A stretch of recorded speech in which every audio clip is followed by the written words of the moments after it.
My name is Evan Monroe-Smith and I'm a director here at Stupid Old Studios. We have a studio space here in Brunswick. We use it for sort of small scale, kind of like the multicam TV style sort of productions, little live podcasts and panel shows, sort of bits and pieces like that. And when the pandemic hit in March or so, we decided to lean into that a bit more and do more live streaming, which is an area that we hadn't really done much of before. So we started off with a few BirdDog minis, and then we got, when the Flex was announced, we got a couple of those because they still do tally, they still do comms, it integrates really, really well with vMix. It just plug and play, it just works, which is really great. And then we have upstairs, I've turned my office into a makeshift control room, run all that with a 10 gigabit fiber connection up to the control room office. So it's pretty much everything is running through the switch in the studio, which is pretty nice.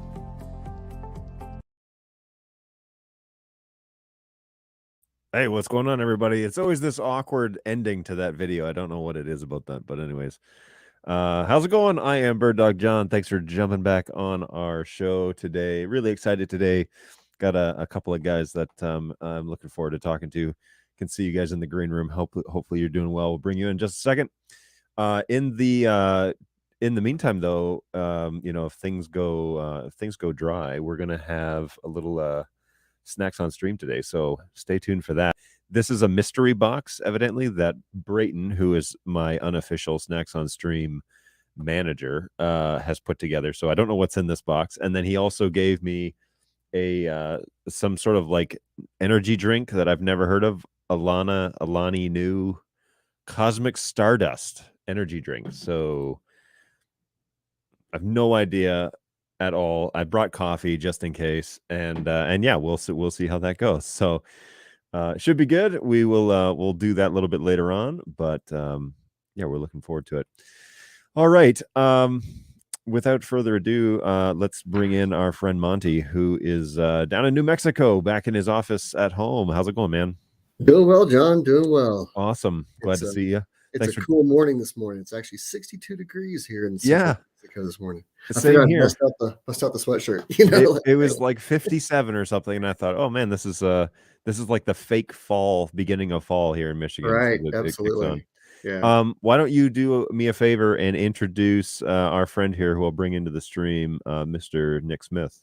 Sure, absolutely. So, as many people know, over here at BirdDog, one of the biggest things for us is that we absolutely utilize the channel for our distribution purposes and helping us with everything from marketing to applications and everything else that we do. And we're excited to have recently brought on Exertis Broadcast, formerly JB&A, for those that know that name instead. Mm-hmm. And so we're excited to have them on board with BirdDog now as well. And Nick is their Chief Technical Officer.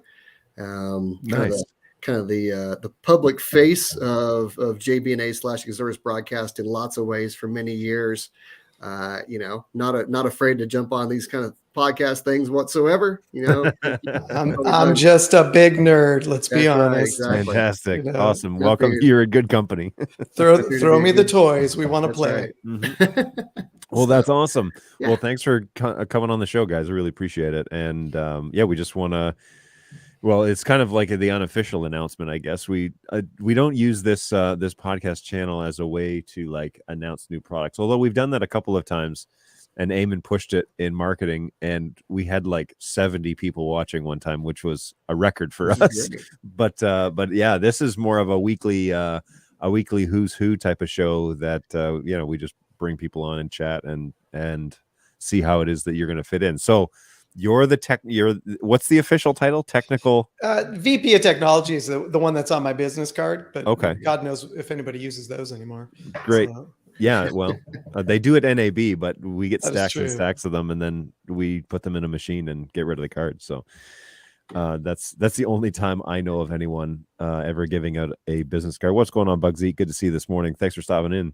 Yeah, they give them to me in stacks, so I feel like I got to give them away at some point. So yeah, I find myself just handing them out on the street, like, "Hey, do you know me? Watch." Well, that's great. I jumped over to the I believe it was the Exertis broadcast website the other day, Yes. and I noticed that our logo was already up there, and so this Hey, has we waste no time on these seriously. things. I mean, That's right. our so look. I mean, the essence of who we are is we're a channel company. Our goal is to bring dealers great technology, Yeah. right, and bring the stuff to our dealers, our system integrators, our channel partners, and bring them the coolest stuff ever. And so, when we get the cool stuff, we waste no time in getting it up and making it available, and then finding ways to talk about it, right, and get the message out there on what these products can do for people in their workflows. Yeah.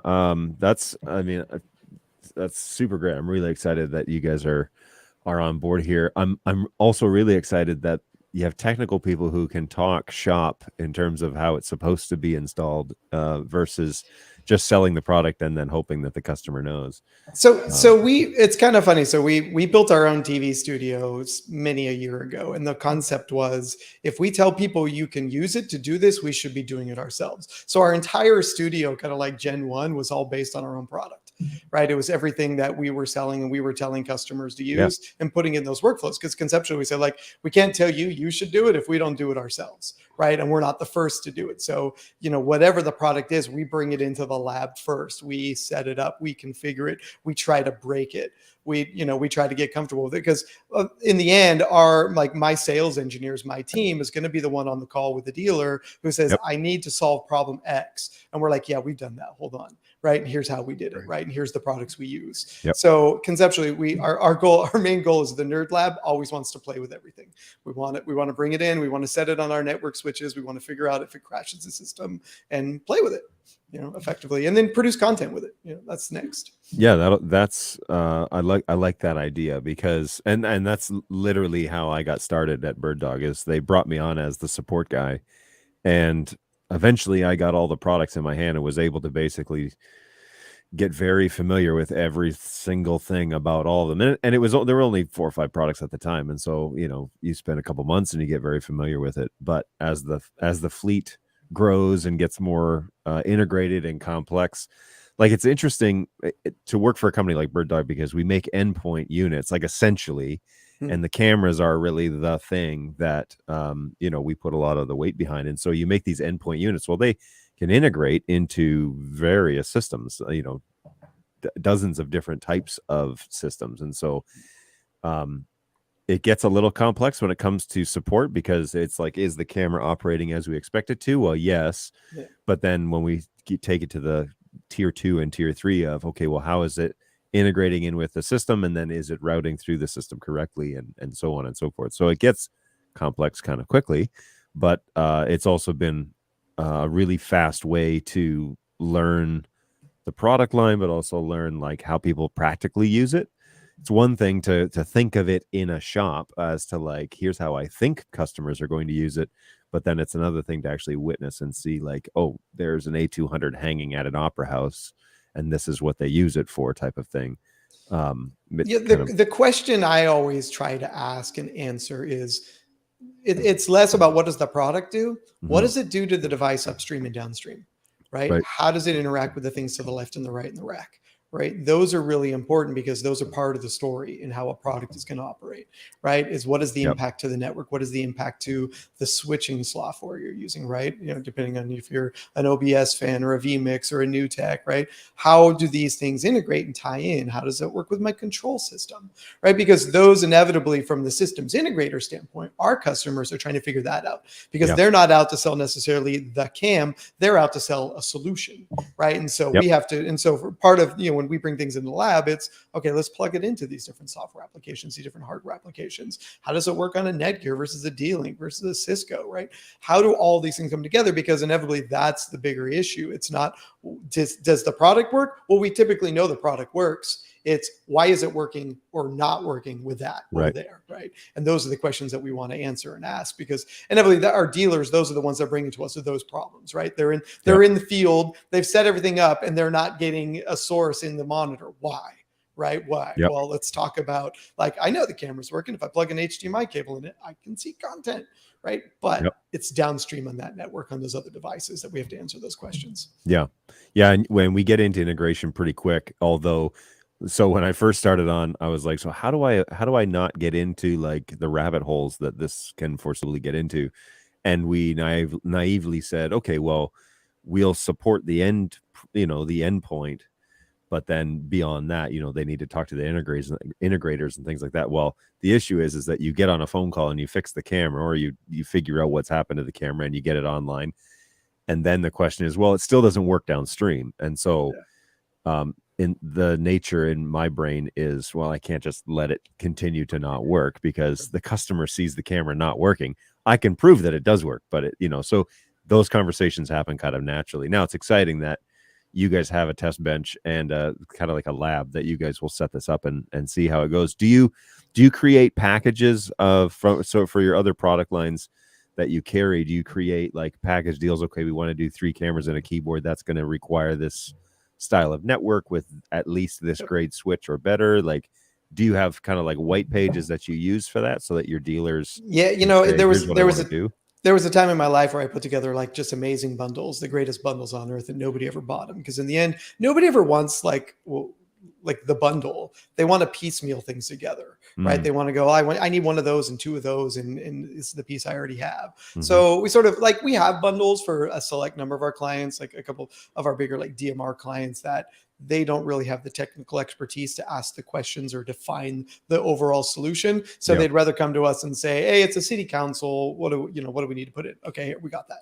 Right. But, and the dealer channel, like the one thing I can never do is overtake the value that our dealer network brings to the table, right? Our dealers are staffed with phenomenal engineers and talented people who are asking the questions and defining. So it's like, I have the bundles for the groups over there that don't, but I got to respect the talent of the partners that we work with to say, you've got this figured out. You just tell me the holes I need to fill for you right now. Right. And then we'll add those extra pieces. So if they don't have a preferred switch vendor, I'll show them why they should use one. Right. If they don't have, the right cabling infrastructure, let's make some recommendations there and get them down that next path. But, I don't want to overtake the value that our dealers bring to the table, which is they have really smart people next to that client, right?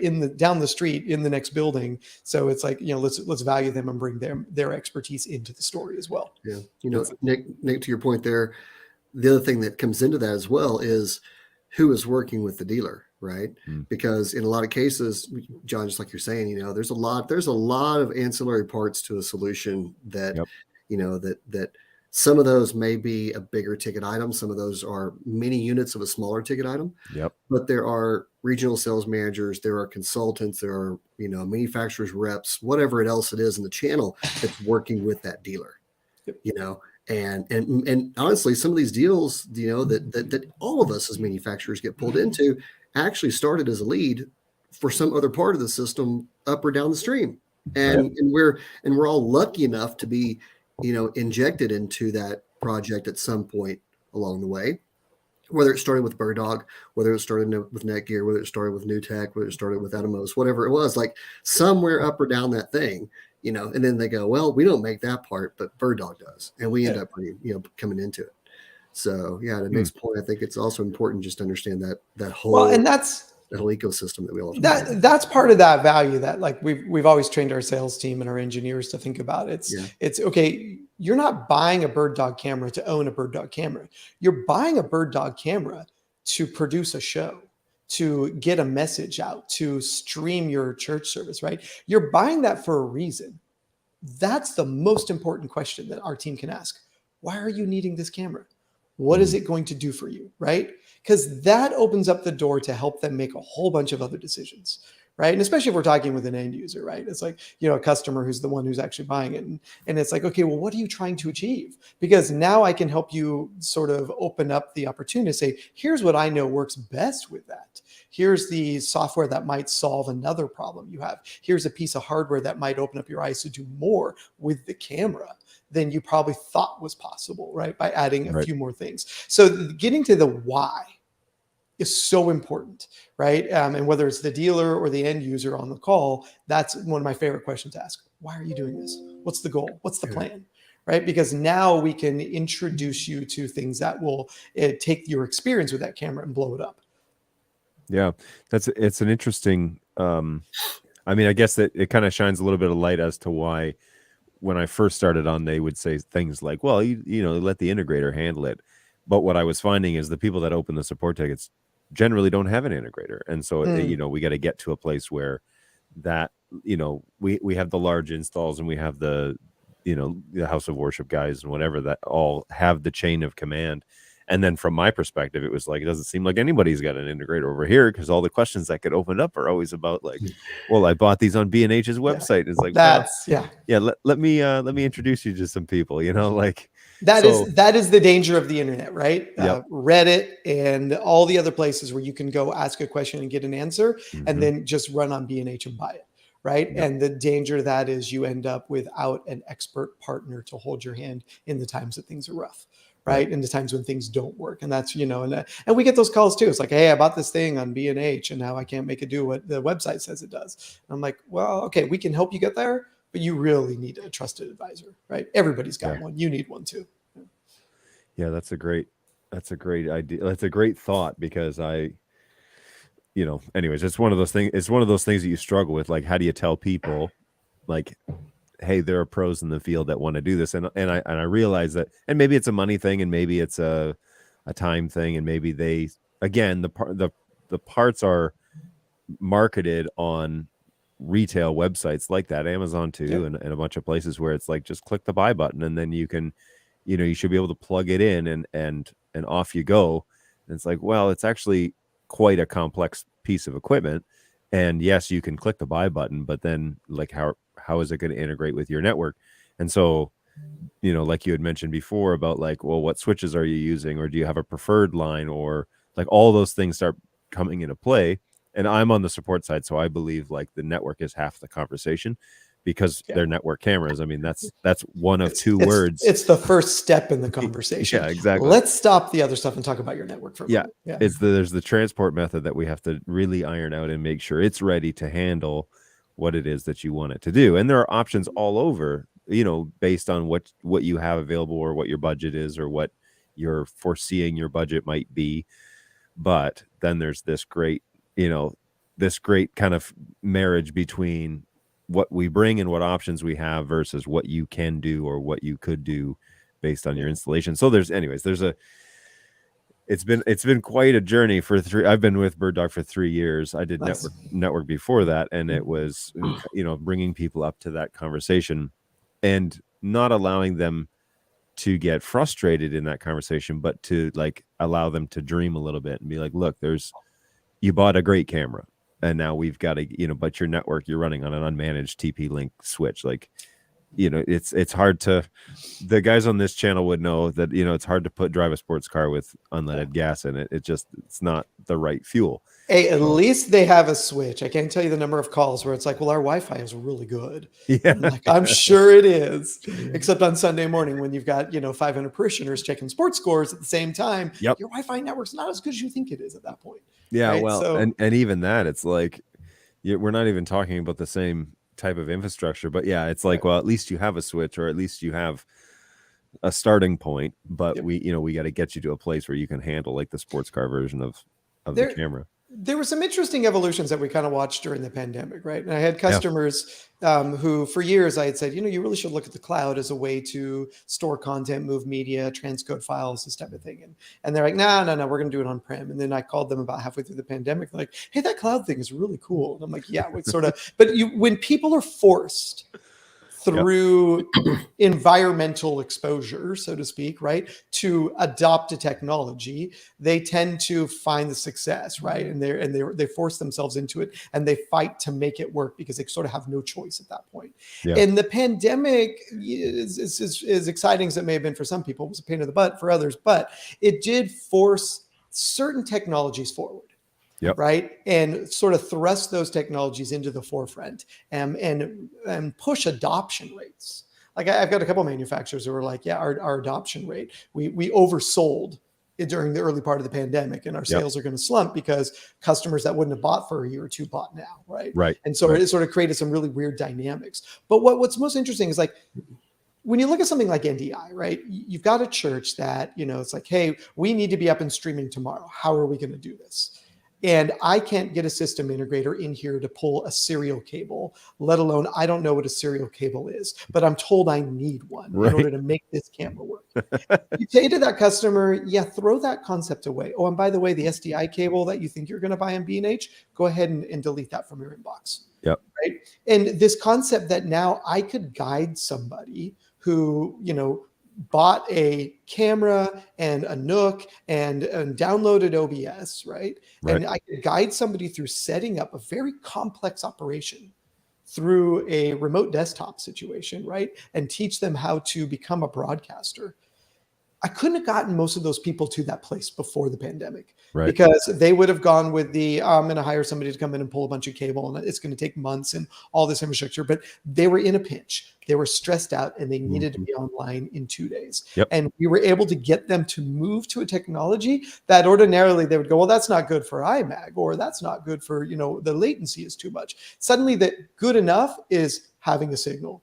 Right. And good enough is I'm online and my parishioners are watching me. Right. Or my audience of, 500 employees can now see me again from my home office. So all of a sudden we were able to sort of force people into these technologies that they weren't ready to acknowledge before. And now they're all in.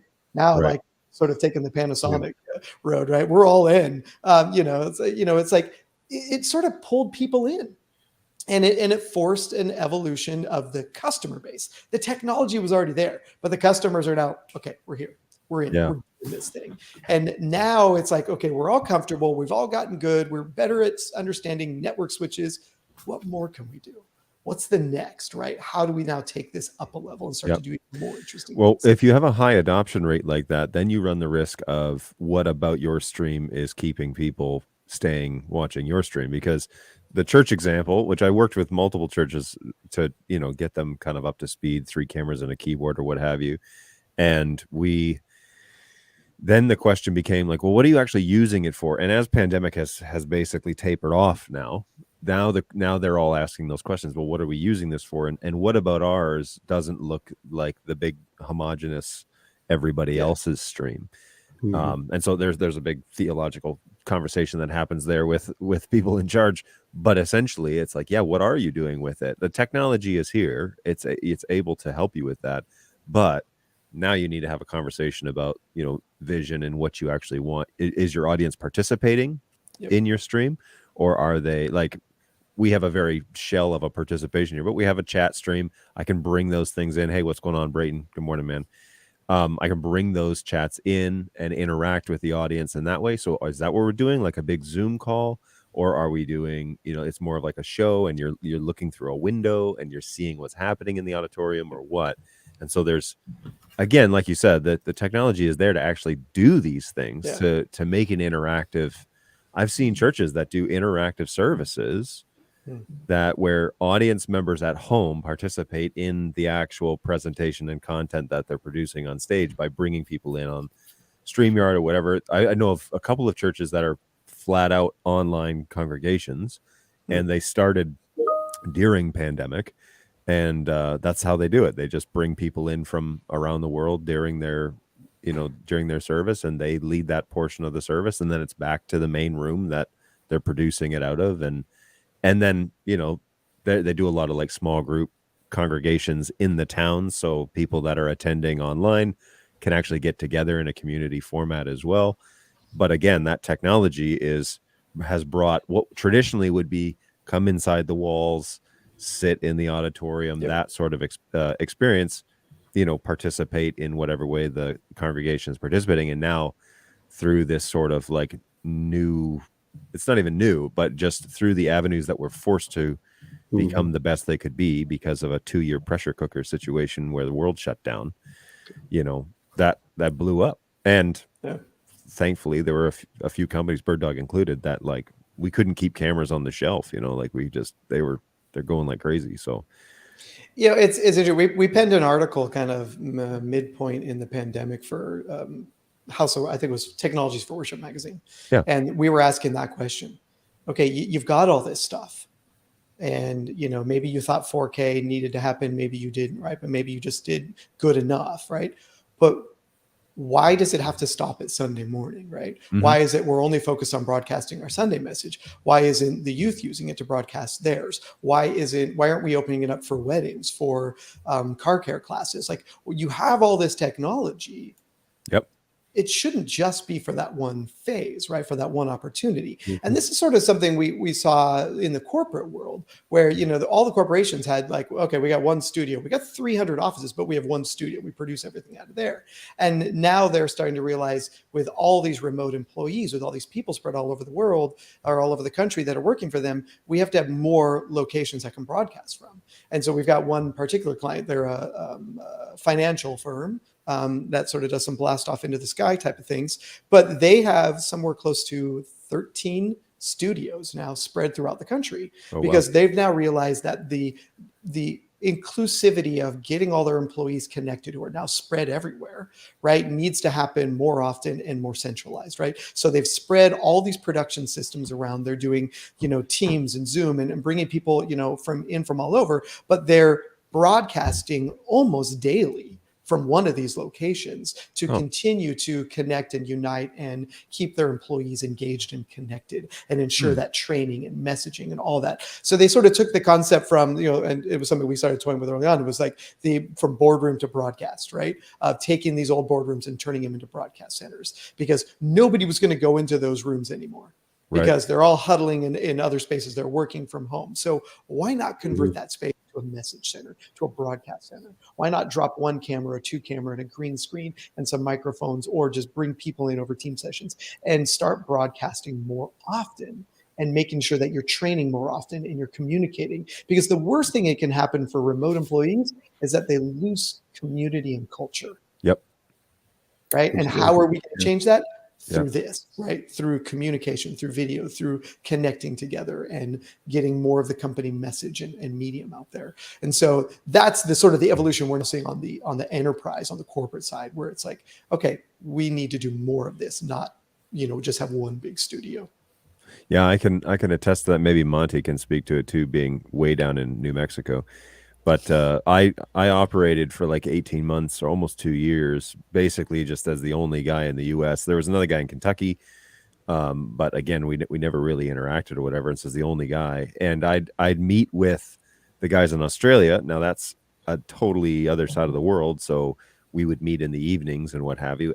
But it wasn't really like a very good like employee, co-worker relationship type of thing, just because there was a disconnect, and video enabled it, like doing what we do here enabled it. But I hired some guys and they work for me now, and it's a totally different environment just because you're together again. Now if people are working in the same city but they're not coming back to the same building and that sort of stuff, that idea of broadcasting more often, I mean, it's even to the point where it's like, I do this twice a week for an hour or roughly an hour. And that is a way of us reaching out, the support guys reaching out to at least our US market, but a lot of our European market as well. And just being available. So the live chat, can jump in here. CJ, who by the way is visiting right now. He says, hey, thanks for joining the stream, Nicholas. Looking forward to working with you. That's BirdDog. CJ, he's out in the hallway, in the lobby with our European sales engineer who was just hired, Robbie Fleming. So he's out there as well. Nice. Anyway, but doing this sort of stuff where we are available for our client market to reach out to us and talk to somebody and see somebody that's actually, like we're BirdDog employees and we're available in a live format. The whole purpose of this is to ask NDI questions and they can get live answers if they don't want to submit help desk tickets, which there's a whole psychology behind why people don't want to do that, which is totally fine. And I found that this to be fairly successful. I mean, it's not like droves of people are coming here with their NDI questions, but it's better than a social media platform, I think, because I heard recently it was like people will go on Facebook and they'll if they agree with your post, they'll like your post, but if they disagree, they're more likely to comment. And that turns social media. Twitter is like 1,000 times worse than that. Yeah. Facebook is that way. Instagram generally apparently is a little more positive just because it's more image based. And so people are interacting with photos or pictures, and then they would comment more positively regularly under, on Instagram. But Facebook being the lead way, like we have a user group, and that's primarily where a lot of people go to ask questions outside of the help desk, that and Reddit. And generally the way that Facebook is designed is, the owner will go on, Dan will go on the user group, and he'll post some news about, hey, we're launching this or we're doing this, and we'll get, a couple thousand likes on the post. But then the comments underneath are always some sort of, well, what about this, or what about that, or why isn't this done? And so it didn't work for me. I hated it, so I threw it away, right? And yeah, one negative experience, and that taints your exactly. And so when we're talking about reaching out to our customers and having positive experiences, something like this that's in a live format where I can respond to them and they can see my reaction. They, hopefully I come across as, an approachable person. I don't know, all this black clothing and dark lighting and everything, it's kind of ominous, but anyways, I like your setup with the green and blue on the walls. That looks way cooler than mine. I'm still toying with the colors. I got everything up on my Google so I can adjust colors. It matches the color stream that's underneath. Like, that's my background is green and blue. So it's like we planned this. Totally. We did, didn't we? Yes. This is planned, folks. We discussed I may have watched a previous episode. Oh, nice. Look at you. That's well. So you brought up an interesting point earlier, right? And that was this sort of format right here, right? If I go back to the beginning of that it shall not be named that we call the pandemic, it was everybody was stuck at home, and so like our webinar numbers through the roof, right? Suddenly we're getting like 300, 500 people signing on to webinar. And then over the course of the year, everybody got webinared out and they kind of flattened out. And the numbers went back to sort of pre-pandemic where it's like 5 people have time, 20 people watch it later, 30 people a week or 2 weeks. And then we force feed a bunch of people on an email and say, you really missed this. You should go back and watch it. And it's like, okay, that's great. Those are sort of the glorified PowerPoints, right? And so we started really thinking through, okay, what is another way to interact? What is another way to message? What is another way to talk about products and solutions and usability of these, technologies without it being the usual, like, hey, look at my 10 slides. They're really impressive. My marketing team put hours into this, right? And I started watching a lot of like the shows like this. And if you look at what Alex Lindsay put together with his, I forget what he actually calls it. I mean, he's got thousands of people watching the show where they're just talking about production, answering random questions, and he has different people kind of coming in. And it's just this big Brady bunch of Zoom callers, so to speak. The LinkedIn folks put together a similar type of show where they were bringing all the Bay Area tech heads together who were running studios and having the same types of conversations. And it really was interesting to me to watch the evolution of, hey, look, we're broadcasters. Why do we keep doing PowerPoints? Right? Why don't we just broadcast? Why don't we use all this technology that we've sort of enabled to us to have conversations and convert our conversations into exactly that? Because one, this could be listened to as a podcast. You don't have to watch this, but I can learn a ton from this. Right, being engaged in it and having it on in the background. My eyeballs don't have to be glued to the PowerPoint. Go, oh, I missed that slide. Can you go back? Right, and nobody needs to see the PowerPoint because that data is available on the website. That's what websites are for. Let's go there and look at that data if there's something I want, right? So what becomes engaging? It's this format here where people can share ideas, have conversations, ask questions. And so we kind of like at the same token, we're like, okay, webinars are done. We need to back off. Like we need to start having other types of conversations that people can gather around and learn from, but that are interesting because it's the people. It's this here, right? Hearing about the weather in one town or the other and understanding backgrounds. That's what makes us interesting, not the sort of the data in the PowerPoint. And so it's been fun to watch this evolution, and I'm afraid to see it go back the other way. Go back to old school webinars. I definitely I came across, so I use StreamYard to stream this show, and I went from OBS. It was Streamlabs OBS, and then I went to because that's what I used when I was doing streaming on Twitch for gaming stuff. I just like naturally went there when this show started, and then I went to a Wirecast, and then I went to StreamYard, And I moved away from the video switcher stuff because, like, as you see, I'm not really like switching much video. What I really want to do is just show a screen, which is literally I can just add that with one button, and StreamYard sorts it for me. So I'm like, I've turned into this big like fanboy when it comes to StreamYard, but more so, I've turned into I'm more interested in having conversations and revealing that the people inside BirdDog and the organizations around it, for that matter, are people. Like, we're actually like human beings, and like, we're not just guys that show up at trade shows and we know the speech and then we go back to our offices and try and push product or whatever. Like, no, we're real people and we have lives. And I used to have a dog that would sleep in this studio when I was doing this show, and I had a camera that watched him. So like, I have a dog, I have a wife, I have kids. That's the guest. Yeah. Well, he was an actual bird dog, like he was a Brittany. So it was funny because he was like my little mascot for a long time, and it's like, well, Dexter's here, but just trying to be like, look, like, this is, like, I'm living every day as well, and I'm not a machine, and I'm concerned that your product isn't working. Like, let's work through it. And trying to take, there's a huge stigma when it comes to technical support and tickets, like I said earlier, about like, I don't want to submit a ticket, no one ever responds. It's like, well, how do you know? Like, I was the guy for so long that was answering the ticket, and so work with me. Well, this idea then was, maybe people just need to see that I'm a human being and need to see that, like, I'm alive and I'm here to answer questions, and if I don't know, I'll honestly tell you I don't know. I'll find out for you, but I don't know.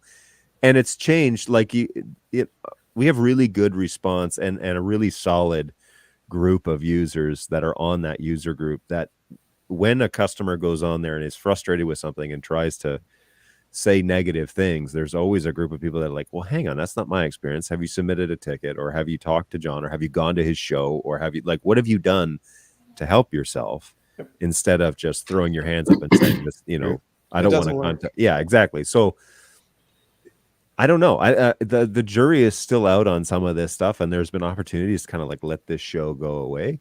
But something keeps bringing me back. And then I found StreamYard, where I can bring other people into the show. And it's like, it's just even way more engaging than me answering.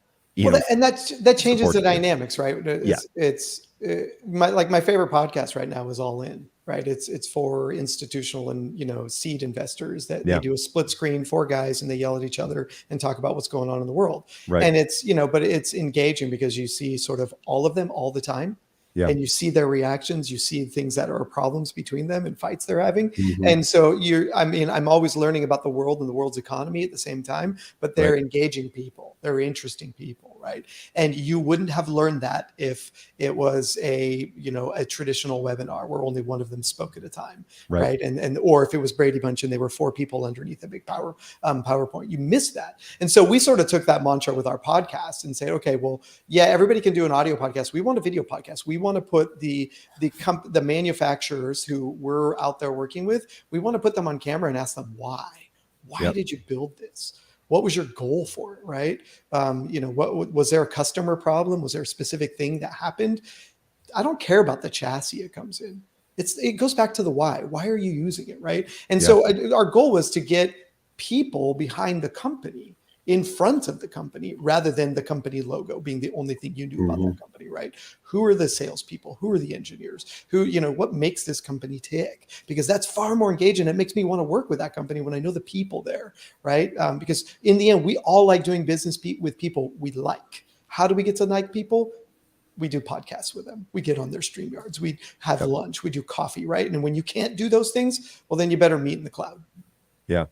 Well, and it breaks down that separation of like us versus them, because then it's like, well, the product doesn't work. Well, it's like, well, let's get John on the call instead of like, I can't talk to them, or like, no, those guys, they're not interested in helping us. It's like, no, we're all in the same team. Our goal is to get you to have a successful show. And so we're the manufacturer of the camera. We'll tell you how it needs to be plugged in, set up, and maybe some ideas as to maybe how to do it better. And then we'll get you in the best position possible, given the rest of your integration, and go from there. But like, we're on your side when it comes to support. It's like, no, we want your product to work. We don't want you to be frustrated. We don't want you to be upset. If you find a bug, like a legitimate bug in something we invented, like, fair enough, you found a bug. So we need to get on the engineers and see if we can fix it. But that is the consequence of inventing things. Like that sort of stuff exists, and it's a part of programming, and it's a part of engineering, and all those things that go along with it.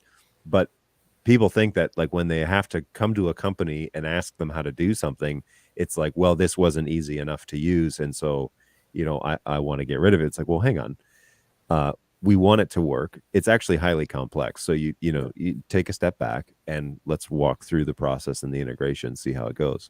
So yeah, but anyway, this whole show, just even just in general, this show has evolved in multiple ways, mostly because I had an epiphany the other day. One of my guys that I hired, who is a streamer on Twitch, he games on Twitch, and he said, why don't you like bring other people in, like just regularly invite people to join you on the stream, and if they join you, great, and if not, fine, but at least like leave the door open, because then it's constantly changing and evolving, and people don't know what we're going to be doing today, but it will be different than you sitting around looking for questions to answer. And so Monty jumps on here all the time. The other guys are on whenever they're available. Most of the sales guys are busy for some reason. But they're yeah, exactly. But the door's open, and it allows people to come in and kind of participate. And that this format, even with you, has been more engaging. Like it's getting better and better. I'm watching it kind of like evolve. The other thing that I kind of mentioned earlier, which I don't know how many of these streams you've watched. I do this snacks on stream thing, which is love this one. Basically just me eating either terrible things or spicy things, or in this case today it's a surprise, and so I just leave it until it's like, okay, like we're done there. But yeah, it's like another element. My creative director Jordan had this crazy idea to do a hot set, which is we do an interview over varying degrees of hot wings. Nice. And it was a lot of fun. What I found is I don't like the sound of myself eating, and so we decided well, it turned into an ASMR video because I got this microphone right in front of me. We're having a conversation while I'm eating hot wings, and it's like, my wife was so funny.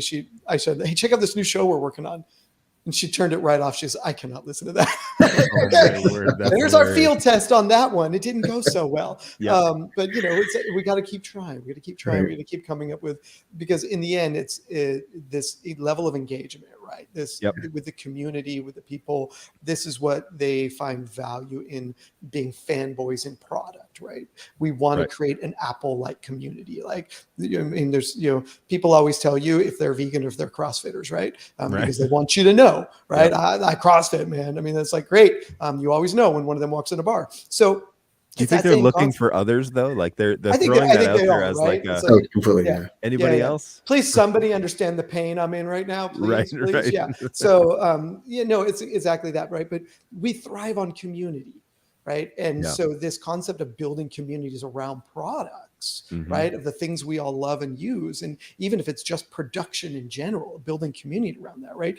A person who's happy with a product will tell a couple people. A person who's unhappy with a product will tell a lot of people, right? Yep. And so it's that, but they're building community. And so we're all having the chat, right? We started looking this week at all the forums on Facebook for House of Worship, for NDI users, all these spaces that people are congregating, and the numbers that are in there, right? I mean, one of the groups, the House of Worship one, had like 280,000 members, right? Those people are there for a reason. They want to learn, they want to collaborate, they want to hear, how other people are having success. And so, things like this here, and, and the broadening out of like the podcast, things that we're all doing, I think are helping to build that community and give people ways to interact and start to learn new nuggets. Oh gosh, I love that.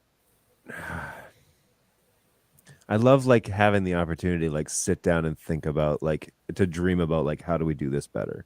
Yeah. It doesn't happen as often as I'd like it to, because usually I'm focused on other burning fires, but like taking a moment and thinking about like, okay, but what is this community that we're building? I mean, we do that anyways in outside of our work and, in the things that we're involved in personally, but even something like this, where it's like, and that's how StreamYard evolved. That question of like, why not bring other people in and have BirdDog employees join you regularly just to talk? And honestly, it brings the world a lot closer when just in general, one of the goals of this show was, my first day on the job was NAB 2019. It was a Sunday. I walked up and I shook the lead engineer's hand, and I was like, tell me about NDI. And that was my like BirdDog baptism into like, here, drink from this fire hose for the next 3 days. So then the next time, I thought next year at NAB, nobody knew me. I was brand new. I knew, I had one friend at the show that like knew my face. So the next year I thought, I want to be more recognizable next year, as to like, people are like, oh, that's John. He works at support, you know, like I recognize him from videos or whatever. Well, that's where this was birthed out of, is like, let's build a group of people around the BirdDog brand. The US market is one of the major markets that BirdDog, you know, works through. US and Europe are the big ones. And so it's like, there are lots of people that have questions, and I wanted to be more recognizable. Well, then it turned into like, anyways, NAB got canceled for a couple of years. And then this year I went back and actually ran a podcast studio, a video podcast studio on the floor, and met some people that didn't know me directly, but then the people that were waiting for me to finish so that they could talk to me, because I was their foot in the BirdDog company door, as to like, well, I know him. I don't know Eamon. I don't know Dan. Those are the owners. They're, you know, they're very approachable, but they're also, you know, the chief executive officers of the company. And so, but I know John, and, you know, I talk to John on the stream, or I call into the help desk, or, well, he calls me. Or like when I submit a ticket, he's traditionally the one that would respond. And so you get to be recognizable from something like this, but it brings that world in a fair bit closer. I met Monty this year at NAB, but now I see him, you know, a couple times a month, just because he joins me on the show and we chat about stuff. And we bounce ideas off each other, you know, like you were saying, as far as building this community. You know, it's not just you know, how to sell more BirdDog, or how to get people to buy more BirdDog, or how to support BirdDog better. It's all of that together at the same time. You know, every person that calls in for a support, you know, or emails in for a support ticket, has purchased product through the channel, one way or the other. And if there are ways that we can help them, you know, prior to needing or having to put in a support ticket, to understand the product better, understand the ecosystem, understand the ins and outs and how this stuff works, you know, then that's better for all of us. And by having better informed dealers and integrators and resellers, by having distributors who have teams of people that understand, that are system architects and so forth, that can put this stuff together for us, right? And then help feed the channel as a whole. You know, I was talking with a guy the other day that, you know, that manages a manufacturer's rep firm company, and he's like, you know, one of the biggest things we do is, you know, we're stepping into projects and helping build these complex solutions and so forth, and there are at times dozens of items that are needed in a project that they don't represent. He said, but I am not afraid of putting the right thing in the box and telling them, you need to go source it through wherever you need to source it, but that's the right thing for the box. Like that's the right thing. And I know Nick's team has done that too. You know, that there are things that may not be on your line card. Of course, you're going to try to put everything on your line card in a solution, but at times there's something that's not on your line card, or maybe something that's better somewhere else, whatever it is. And you can't ignore that. You have to go, you know what, this is the right thing for the, you know, if a car dealership, you know, sure, car dealerships sell tires too, right? Like, you know, their service centers sell tires. But if you know, roll in there with a big 4-wheel drive truck or whatever, they're not going to have the right tire for you. They're going to tell you to go on the street to the, you know, to a different tire shop and get the right tires for your application. Like, it's all about this community and just trusting. I did that for a lot of years. You know, some of the other manufacturers I've worked for, where, you know, just being honest about what your product does, and even at times the hiccups or the discontent that's out there around certain things. It's like, you know what, we're working on it.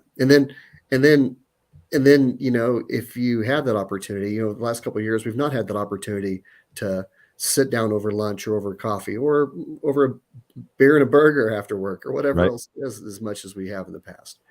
You know, but well, that ties back into that, you know, just even us having a working relationship that we talked about 20 minutes ago, but also now the overarching thing that I'm hearing kind of over and over is this, like, there's a difference between buying a product on Amazon and getting the product and using it, and then it breaks and then you throw it away, or buying a product, you know, even through a distributor or what have you, but you have these relationships that are linked with, well, I trust Nick. He suggested that I buy this BirdDog camera because it's going to be the best solution for my installation. And so he has this relationship with Nick. And then he also, they come on a show like this and they get their question, hey, I'm having an issue with the focus, or I'm having an issue with the exposure settings. Can you show me that on the thing? And we do like a live demo. Then it's like, well, I belong to a community because of Nick, because he suggested I buy this product. And also then that product has a community that I'm a user of those products, and so I belong there too. It's a big difference than just buying some sort of, I bought a camera off a boat that came from, let's say, overseas, and there's no support and there's no firmware update, and it's just kind of a generic, lens, and that's that. Go back to something Monty said. Honesty and transparency are part of that, right? Yeah. One of the things I don't want to say beats the right word. I constantly remind our engineers, it's okay to say, I don't know. Yeah. It's okay to say, I don't know. Because there's a level of honesty and transparency that making up an answer, you're going to get called out eventually. Right? Yep. So saying, I don't know, and doing the research and coming back, that you can't change that. You can't, that's value that money can't buy, because that's where that relationship and that, that trust is grown, is being the one to go get the answer and solve the problem and have that conversation. Right. But the moment you make up an answer, you're going to get found out. Oh yeah. And so that level of honesty and transparency of, I don't know, and then going and getting it done and coming back with the answer. So I constantly hound on my engineers about that. It's like, it's okay to say, I don't know. There's so much that happens in this market. We can't know everything. We can't master every product, right? But we can go find the answer. We can go throw it together in the lab and mock it up and see, right? And so that, that's a valuable thing to say, and that goes back to kind of what you were saying, Monty, of sometimes you don't have the product. For years, we didn't have a network switch that I thought was up to par for this, right? And so I'd constantly tell people to go buy brand X, right? Yeah, go get the other one. It's what you need, right, for this, and it's okay. It's okay. Yeah, and they'll remember that. They'll remember, well, he didn't jerk me around. He said, well, you'll have to buy this one that I can't sell you, but it's the one that you need to do, and that's fair enough. I mean, it's funny because you have people that live in their camps, for example, with video switchers. So there's the TriCaster fan base, and there's the vMix fan base, which is enormous.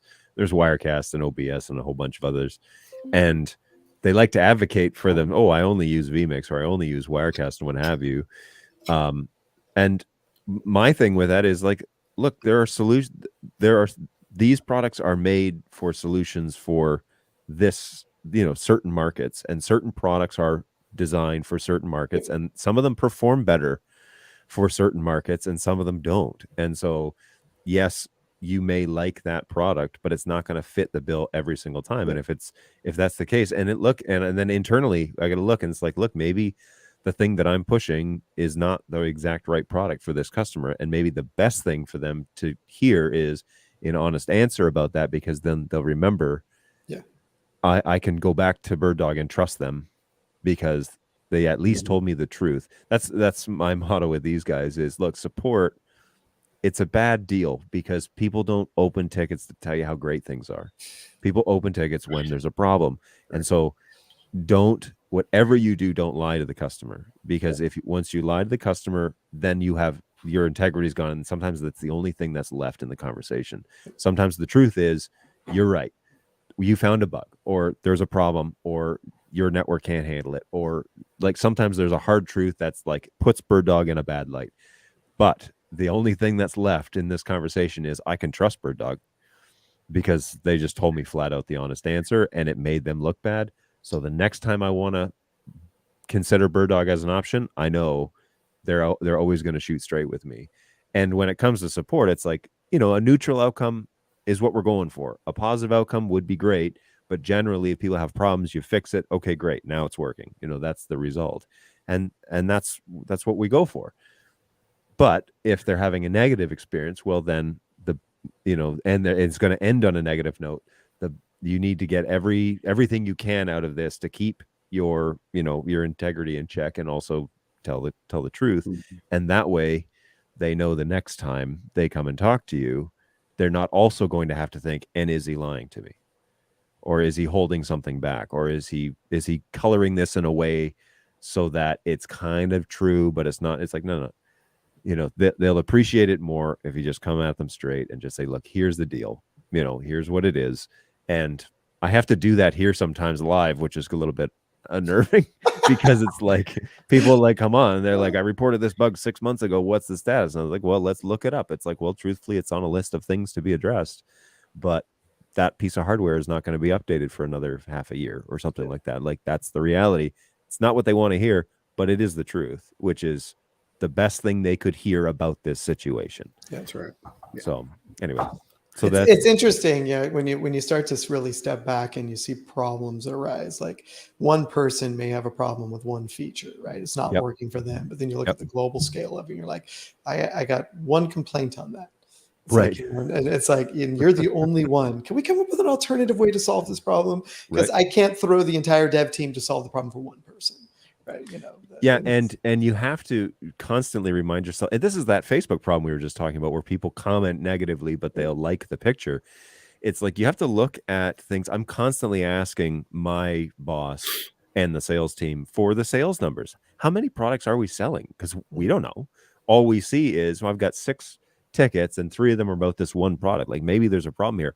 Oh, hang on. That's our best selling product, and we're in the thousands. Last quarter we did several thousand sales. Right. It's like, okay, like, let's keep the scales balanced here. It's perspective. Exactly. But if you don't regularly do that, then you get into this, like, I think there's a problem here, guys. This is a big problem. This is a big problem. It's like, well, hang on, have a little perspective as to how things are going. And like, okay, so we've got 2 customers that are reporting this issue. They're saying this isn't working for them. Maybe we just need to find a solution for those 2 customers and move along, make them happy, and keep the channel moving. But setting expectations is probably one of the hardest things, right? Because sometimes you got to be that honesty with them. It's like, that's never going to happen.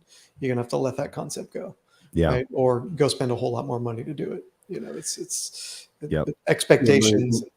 Money and time, right? Yeah. There's our sales engineers and I stay in constant contact as well about things. And there's one that we're dealing with right now that is some of our high-end P4K cameras that, through a third-party controller and switcher system, that the pan and tilt zoom stuff works fine, but the pan and tilt works fine, but the zoom doesn't have a speed control necessarily. So it's like, well, we're working through a third-party switcher that we don't have accessibility to test, or to tell them to update their firmware to make our camera work appropriately. We can connect our own PTZ keyboard to it. It works like it's supposed to. Yep. Right. So the conversation there comes back around to the dealer, and it's like, look, I know this is not the solution as expected by the end user. What can we do together? What is the right direction to come up with an acceptable solution here? Like, at some point in time, somebody has to go look at this and go, how much additional time, effort, and manpower do we throw at this, and money do we throw at this? Right. Well, I'm just going to pull the BirdDog cameras out and try something else. Have you tried something else already? But it's like the cost of that change versus the cost. But the cost of that change versus the cost of getting the correct keyboard, it's like, I can change one thing, or I can change 3 things. And I saw this a lot, like early in the pandemic, because people were buying those brand X, cameras that came in off of a boat, and got dropped on the shoulders. And then it's like, well, trying to combine them with different keyboards. Well, we'll try this keyboard with this camera option. Will this keyboard control those cameras over there? And I'm like, and it was funny. And at one point I had in my office, I had a big light bar up, and I had 9 different cameras from different vendors lined up. And it's like, oh, send me the keyboard. We'll plug it in. And it's like, okay, I can pan and tilt with this one, but I can't zoom with that one. And it's just like, when everybody says, like, this is the funny thing to me, it's protocols, right? everybody can do Visca protocol, can't they? Visca's the same. And I'm like, no, it really isn't. Sony does it slightly differently with their so glad to hear you say these yeah, words. and it's like while everybody says they do Visca, I find that, well, these guys hard code a different port into theirs, so I can't control two different vendors from one controller because I have to constantly swap ports. These guys, their Zoom doesn't work ever, but their PTZ, you know. And then I found another one where it was like, okay, you could tell the camera to move left, but it never sent the command to stop. Right. So the camera kept going. Right. It's like, no, stop. Yeah, right? there's no stop command. Yeah. So, I mean, and this is where I kind of like pivot back to NDI for a moment. Hey, brilliant. We've got one protocol that is pretty much working across the board with anybody who supports it. Right. I haven't really only a couple of times run into, okay, on that protocol, that's not quite working with this manufacturer. It's about an 80% acceptance rate so far from the manufacturers I've tested to say, yeah, if it's NDI, it pretty much works, you know, at that point. And it's, you know, like your guys' controller, we love that controller. It's just built like a tank. I was going to say, I'd be curious to know maybe after the show, but if you let me know what cameras you have tested with that controller, because we don't have a fleet of them either. But yeah, we adhere to the SDK standards that New Tech produces for that protocol. Now, does everybody? Again, well, you're the only one who put NDI in that controller. Yeah. All the others are relying Visca and on-VIF, right? They're all they're the alternative way of connecting to the camera. So you're the only one. That's what I say with people. If you're going to mix and match, you need to go to that controller. So we adopted Sony Visca in our cameras too, and just because that's a major controller platform. But then come to find out, so we put Sony Visca IP in our controller as an alternative, you know, control protocol. And then somebody connected Sony cameras, which have Sony Visca IP protocol, to our controller, and they reported that it wasn't working. So I did some digging, and come to find out, Sony doesn't use Sony Visca IP, the base level. And I was like, hang on. They added their own twist to it, the same as everybody else did. Because it's like 2.0. This is how you get people to buy your hardware. Well, if you're going with our camera, you have to use our controller. Yeah. Right. And I see this all the time in the Crestron and the AMX world. Yeah. Oh, totally. Right. When you look at like Crestron and QSys and those control companies, like when they really get down to the driver details, those programmers will tell you every time, yeah, that package didn't work. Right. Here's why we dropped standard Sony Visca in there. And here's what went wrong with that particular camera manufacturer. Right. And so they always end up having to go in and do tweaks to the code or get a binary or a library from somebody who already did the changes so they can drop it in. Because in the end, you're right. Everybody put a little customization on it that sort of forces you to buy the whole kit and caboodle from them. Right? And until you get to the software side, you don't find that out. Right. It's a bit of a little bit of an industry dirty secret. Okay, so I'm up against a hard wall. John, all good. This was so much fun. Anytime you've got space to throw me in the queue, I would happily join. And I do talk about other things but myself. So, you know, there's a lot of fun. I love. Yeah, this has been great, man. Thank you so much for being willing to jump on. I really appreciate it. And I know we're up on the 12 o'clock hour. So thanks a lot. And we're looking forward to doing more business with you. It's going to be a fun year. We're going to have a blast. I got Monty and the crew going out to one of our offices next week to do some training. Great. Yeah, so our team is just rearing to go. Fantastic. Well, and the invitation's open to you and anybody else that's interested in joining. So we'll set this up again. We'll see you soon. We'll get some regular cadence. I'd love to do it. Fantastic. Absolutely. Take it easy. Thank you both. Cheers. Talk soon. Bye. See ya. Awesome. Well, that was an awesome conversation. It's those sorts of chats that, you know, you end up rethinking what is it that I'm actually doing here, and like how can I do that a little more effectively and what have you. Right. So that's great stuff. How are things in New Mexico treating you? Things have been good. Things have been fine. Yeah. You're healthy now? For the most part. I still have just a little bit of congestion after that round of COVID back last month. I was gonna say it's a month ago now. Yeah. Wowzers. Yeah. But you know, I mean, I came back from Infocom sick and like felt bad for 4 weeks before I went to Memphis, and then officially came down with COVID. So I don't know exactly, you know, what I brought back from Infocom as well. Yeah. Who knows what you bring back from Vegas when you come back from Vegas at this point. Right? You know that part. Yeah, it's unfortunately it's not whatever whatever happens in Vegas stays in Vegas. No. Yeah. Bunch of We us pack brought. it up and bring it home with us. We have Robbie and CJ in the office, and we were out to lunch yesterday with them, and I was talking about Vegas and just about. You actually fed them lunch. You didn't just make them eat ramen. We no, they did try ramen on Tuesday. On Tuesday's show, I was in here eating it, and there was a lot of commotion. Oh, that's right. You had the kimchi ramen, which was really spicy. And so Robbie was eating it, and I think all the guys ate it. Clay was working from home that morning, but everybody else had it, and the overall consensus was fine, but not again. So yeah, that was not. They don't want to do kimchi again, which is, if it was the only thing in the office, which it kind of currently is, I may eat it again, but I just wasn't thrilled with I could actually taste the flavor of it this time, which is strange. It doesn't taste like chicken. Whoever's in the marketing department over there, you can take chicken off the label. There's no chicken flavor, but it is, it's either spicy, and then this one had like a unique taste to it. So there's only a couple other flavors that we haven't tried.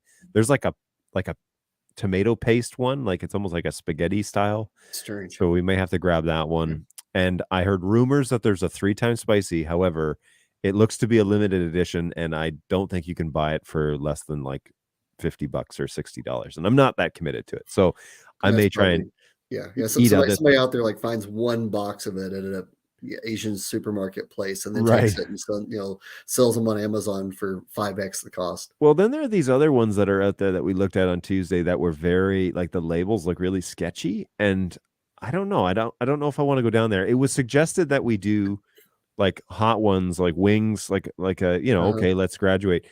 But now talking to Nicholas, I was like, well, maybe everybody's doing that, and I don't want to necessarily just jump on that ship just because. But anyways, I'm not doing it to drive the views. I'm doing it because I like to eat spicy things.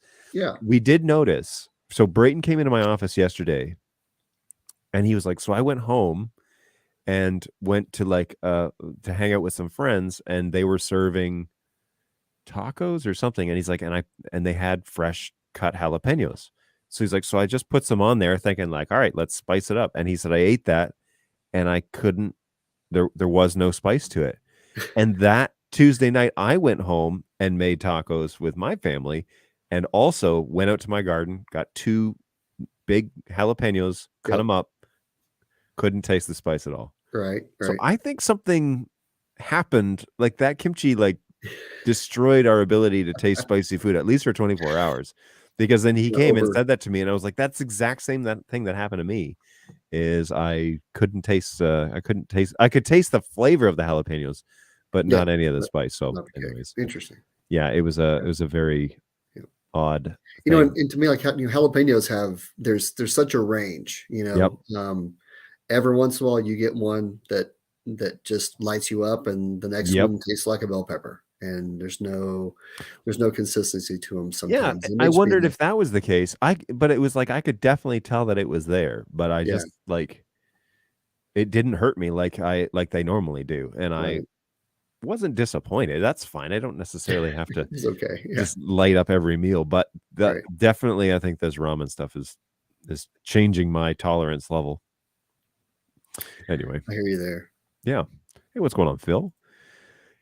Hey, what you need, John, is an Indian fall dish. Is that how you say that? I guess. That'll show you what hot and spicy is. Yeah. And there's you guys, Indian food out there that definitely lights you up. We've just said, well, we were talking about spicy food when we took the guys out yesterday, and they said, yeah, Indian food in the UK is like, it's everywhere, and it's powerful stuff. So it's good stuff. Oh, Brayton is instructing me to open this box here. I'll put this up here so that Monty and I can be on the stream. He's been waiting a whole hour for this, and I've just it's like the cutest little like pizza box ever.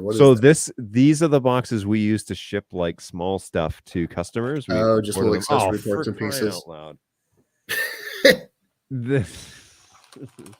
So these things are, and they're already open. Here.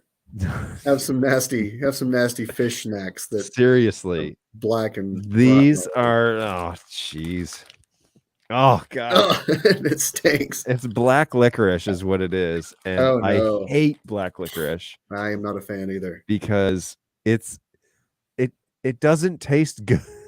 It just doesn't taste good. No, that's it. It just doesn't. It doesn't taste good. Cece tried them evidently, and that's why the box is open. These I absolutely detest black licorice, and these apparently are salted. So salted it's black not licorice. sugar, it's salt. But it's vegan for those of you who are interested. Oh, that's great. You know, so there's that extra little bonus. Yeah, so it's not using the gelatin from processed cow bones. I heard they're delicious. So CJ, I hear laughing in the lobby. Well, CJ, so. you get to Yeah, CJ, you can come in here and try them with me if you want. I will try one of these because this is evidently what Snacks on Stream is. And then Brayton has given me this very cosmic stardusty energy drink. He was like, well, you drink Red Bulls all the time and you tried all the monsters. So I figured you can try one that I like. So he likes this evidently, which I'll put this like this so you can actually see the label. Yeah, I've never seen this can before. He said you could buy them in like the health food section. So who knows? Anyway, here we go. This is, I'm all right. I know I'm not going to like this, but enjoy. Oh no. Oh gosh. Oh gosh. Yeah, that's and it wasn't soft like a gummy bear either. It sounded really old and like oxidized kind of like. Oh my word. Why do people eat black licorice? Like, I don't understand. No. Oh, yeah, that is awful. Man, that's bad. Oh, no. No, thank you. I will swallow this, but yeah, get ready to wash it down. Yeah. Thanks. time to open the cosmic stardust. And yeah, well, we'll do coffee first. Let's clear that palate. There you go. Good golly. Well, what did you have lined up for today other than hanging out with me on stream? And I've got a whole afternoon full of stuff. Oh, really? We got Jamie on call this afternoon later. Oh, really? Yeah. Oh, that'll be fun. I haven't spoken to Jamie in like 3 weeks. So I know. I haven't much either, especially after they made their trip up through Canada and so forth for some stuff. So I'm getting some emails about integration stuff with the CRM, but outside of that, I haven't heard anything about that. So hopefully that was a well worth it trip. Either deciding that they want to do that or not, I don't know. But hopefully it was, it's able to give them some clarity as to what they want to do. One way or the other, right? Just help move that decision on down the path. This is called Cosmic Stardust. That's the name of this is the flavor. So first of all, smells way better than the black licorice for that. So whenever you think of Cosmic Stardust, what kind of flavor profile do you attach to that? Right. I mean, like personally, I would attach kind of a metallic-y, it wouldn't be fruity and earthy. Like that's not what Cosmic Stardust to me. What do gamma rays taste like? That's right. What I'm exactly. Thinking. Okay, so this. I was going to ask, what does a black hole taste like? I'm not going to go there. Yeah, no, you got to pick your words carefully, man. We're not going there. Yeah, we're good. Okay, so this, if I were to relate it to anything, it's like a liquid grape fun dip. You know those those packets where you stick the thing in. Yeah. You had the little sugar spoon thing that you licked and stuck it into the powder. It 100% is, and not those ones that they shipped me from Mexico that were salt and chili powder. But if it's the grape fun dip, if it was liquefied, and that's what I think this is, and I approve because I like fun dip. So right, interesting. It is 0 sugar, so it has that aspartame taste. I don't know if it actually is aspartame. And the writing on this can is not the most, but anyways, it might be something. Anyway, $17 energy drink from the health food section. So that's what I asked Brayton. I was like, I've never seen this before. He's like, yeah, it's in the health food. I was like, that's why. I've never discovered it. But let's see here. We've got, what's it called?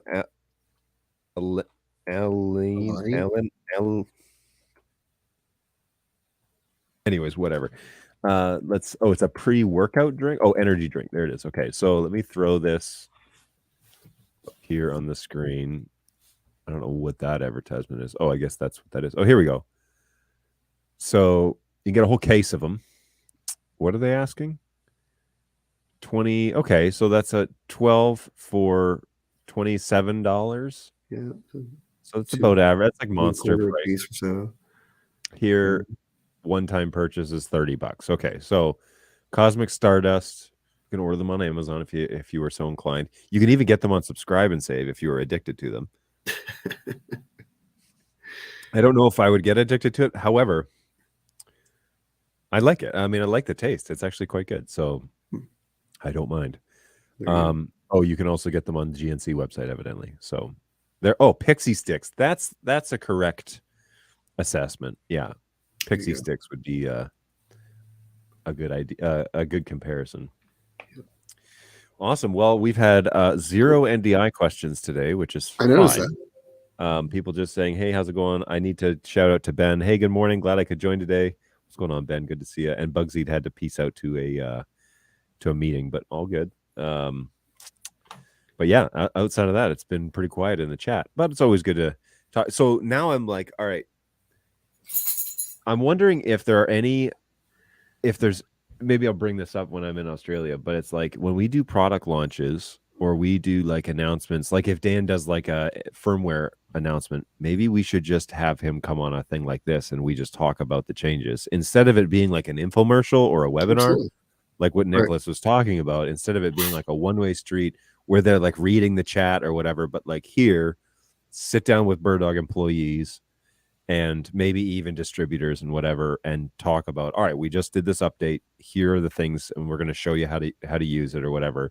But then have BirdDog employees as well to interact, so that they see the personalities instead of it being a presentation.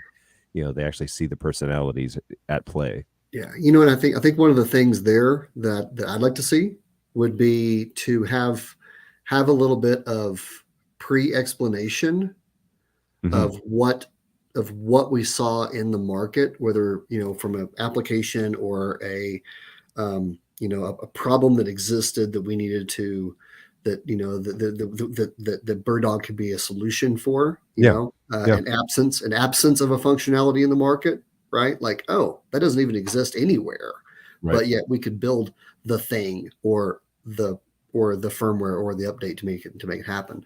Right. Because that's some of the things I think that come along with what we do and how we do it and why we do it. All right. I mean, as well as I do, occasionally, as we were just talking about earlier, occasionally someone comes in and they're like, hey, I have this problem. It's been 3 months and I haven't heard back anything else. And like you said, you look on a sheet in our system that comes from engineering. And it's like, what? It's on the dry erase board in engineering. And literally you're the only tick next to it. Yeah. I understand. I understand it's a frustration for you that thing doesn't work or that request hasn't been updated or moved to the top of the list. Right. But when something else has, whenever we have 1,000 units of something out there and 1,000 reports of, and they're all doing somebody wanting an additional feature to it, right? Well, that's moved to the top of the list. But the one person, and I get it. I mean, we all have to feel important to ourselves. I don't mean that condescendingly, but no. It's sometimes it's like, oh, where are we with this one request? It's like, honestly, we haven't moved anywhere with it. Yeah. And at times we have to accept that. And Clay, who goes by Senseless here in the chat sometimes, he came from a company that they had a large CRM like software integration company, and they would have these feature requests for integration and like, hey, we want it to be able to do this one day. And he said, eventually I got to a position in the company in the support department, basically said like, look, this is never going to happen. Like it's so low on the totem pole that it will never rise to the top given the amount of requests that we get on a regular basis. And it's like a really hard thing to get to that point. Now, to be fair, we haven't gotten to that point. We put all the things in the system as to like, hey, this is requested, or this is a bug, or this is whatever. We haven't gotten to the point where we look at the bug list of things that are malfunctioning and say, these 30 things we're going to address, and these 5 things at the bottom we're never going to touch because we'll never get to them. And we're not there yet. That's not, we haven't made that decision. But as the company grows And as the product line becomes more diverse and it becomes more integrated and it has more features, like the 3D stuff just like kind of quietly launched in April and we demoed it at NAB. Well, like that's a very complex thing that's happening on that camera. And so as we look to make that a full-fledged feature, will those items, go ahead of some of the things that are happening on the low level? Well, it's like, well, likely. And it's a very difficult thing for a manufacturer to say, we recognize that this is a problem, but realistically, we're not going to get that addressed. And, it's one of the sucky things about inventing stuff is you have to pick and choose what you can fix. Right. Absolutely. Because you have a finite amount of time until it becomes irrelevant or end of life or end of service or whatever. So it's anyways, it's crazy. Like I was talking earlier about the camera zoom speed through a third-party controller not working the same, and it's like, I understand that there's a level of frustration for that dealer and for that end user, right? Like I get that. Yep. But at the same time, have they asked that third-party controller to work on their firmware to control BirdDog cameras? Right. Well, no, they haven't. Probably not. Yeah. And the thing about it is the fact that BirdDog actually like bent over backwards to do what we could to figure out, well, 2 out of 3 of those functions, pan and tilt speed control was added. Right. And we did all that, under development, free of charge, the whole works, and at the end of the day, it's like, well, this still doesn't suit our needs. It's like, I get it, okay. We've tried, we've done everything we can for you. Well, we're going to try a different camera. Okay. Well, you should probably order that other camera and try it before you return a bunch of BirdDog stuff, because it may not work at all. Yeah. It may also, and then you'll reach out to that company and you'll never get their engineering department. No. That's one of the things is like our guys, for the most part, we are actually quite a responsive company when it comes to people submitting tickets. This is the beauty of being a more integrated unit, for us, is that, things don't have to go through 80 steps of approval and stuff to get from support to engineering. I mean, you guys have a weekly call with engineering to tell them what you're seeing, and that's great. That's what's regularly coming up. And I don't want to miss Thomas here. He's submitted an actual question. All right. So, hey, Thomas, thank you. I really appreciate this.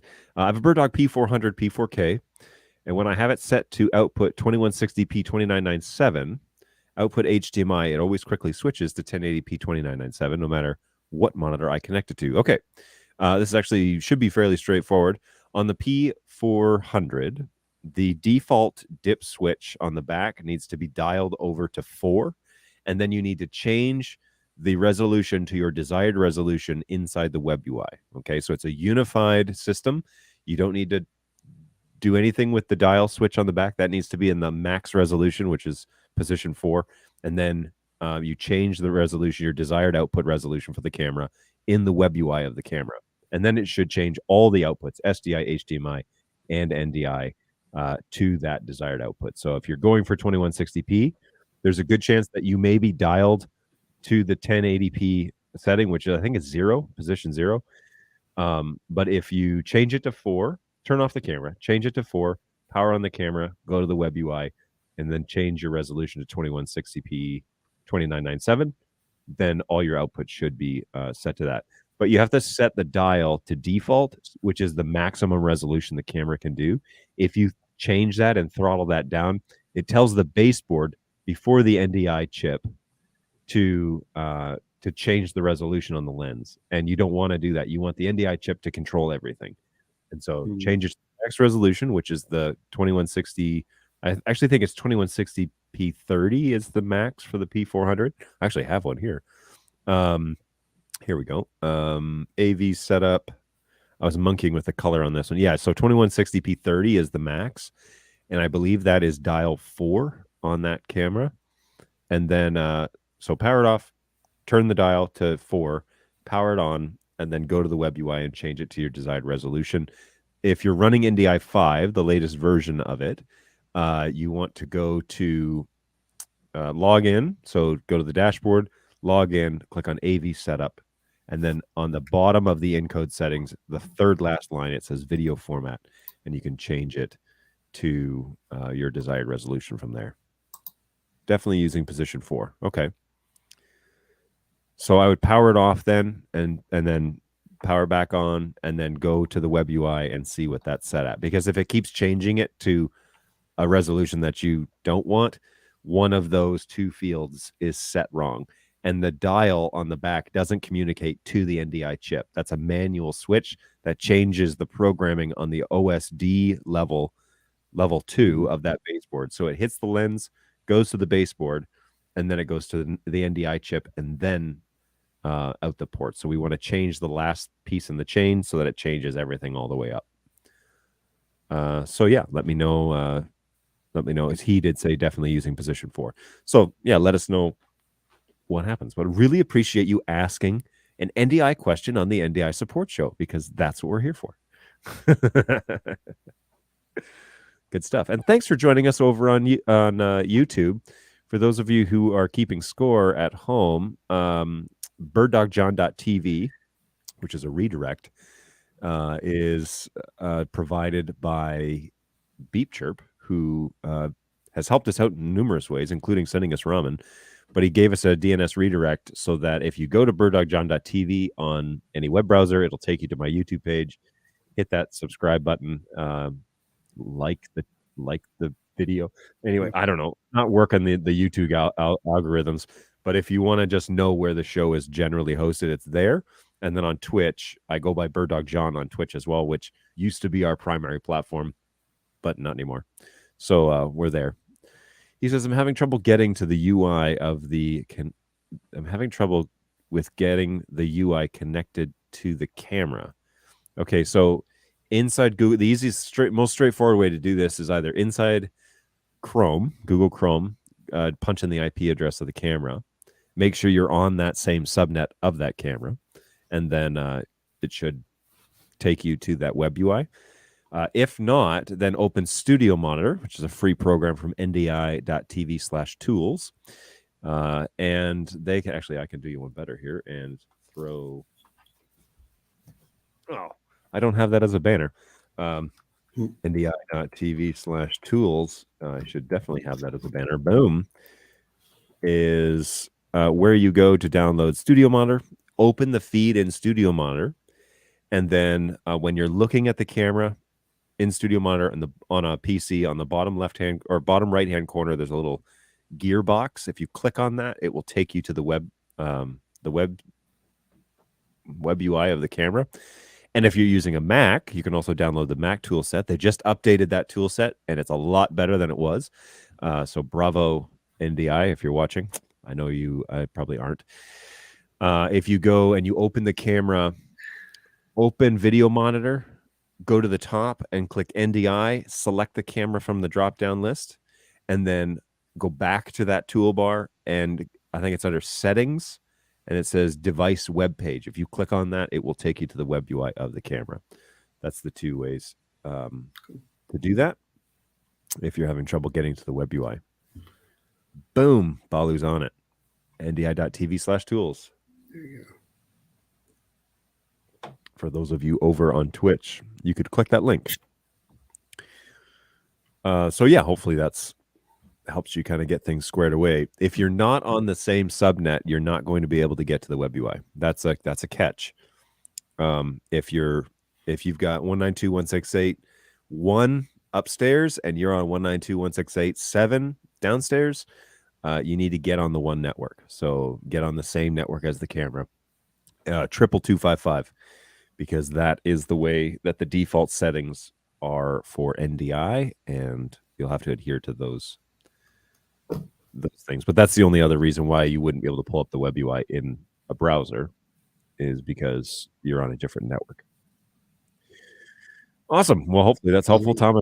In the next couple of minutes if you have any success with that. Monty, what's you said you have a meeting later on with the GM, but other than that, you're working through just working through the incoming through today's stuff. Awesome. That's it. We've getting ready for our trip to to Australia next week. Yes. So again, for those of you keeping score, we are traveling. A handful of us are traveling late next week. So we'll have 2 shows next week. And then the following week, I don't know if I'm just going to wake up and do the show from Australia or if I'm going to make my guys do it. It's Clay's favorite part of this job. I can tell. Yeah. Is to get on the show and answer NDI questions. It doesn't give him any anxiety at all. So I could make them do that. But you know, it's StreamYard, so we could just see who's awake and who's available and send it out and have a chat. Yeah, I think the question is do we go to sleep and then wake up and do the show, or do we just stay awake and do the show?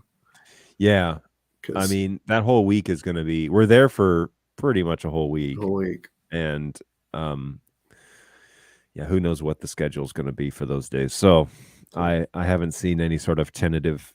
Here's what we're doing, but I know I'm going to be there. That's right. Yeah, good stuff. All right. I'm going to jump too. Yep, we will. We'll see you soon, Monty. If not, we'll see you in a week down under. And but in the meantime, be well, man. Thanks so much for joining us today. See you, buddy. Appreciate it. Take it easy.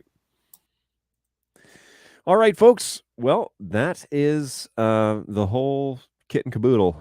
It is 12:30 here in Michigan, and so I'm going to get back to the things I'm supposed to be doing at the 12 o'clock hour.